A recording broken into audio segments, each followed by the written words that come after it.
People who knew murderers, when did you know something was off? I sat next to him in choir class. He was always kind of off, operating on his own wavelength. He was constantly in his own world, never really engaging with anybody. People just didn't seem to exist on his radar. During a class trip, we stayed in the same hotel room, and he walked around naked like I wasn't even there. I always assumed he was autistic, but in hindsight, it might have been something much worse, like schizophrenia. He never seemed violent, but nobody ever talked to him enough to draw any real conclusions.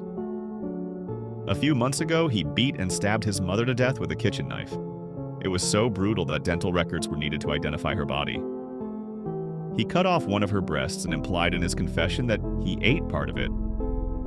He waited until his dad came home from work to show him what he had done. He claimed he saw a sign from the devil telling him to kill her. That might have been a lie. From what I heard, he seemed very excited to tell the police what he had done.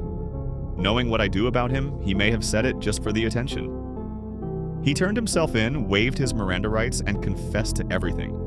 When the cops found him, he was literally soaked in blood. He refused to wash it off, so they had to hose him down before putting him in a cell.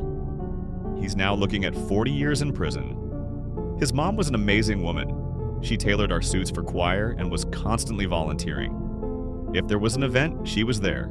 She was set to become her town's councilwoman next year. She loved her son very much. She didn't deserve to die like that.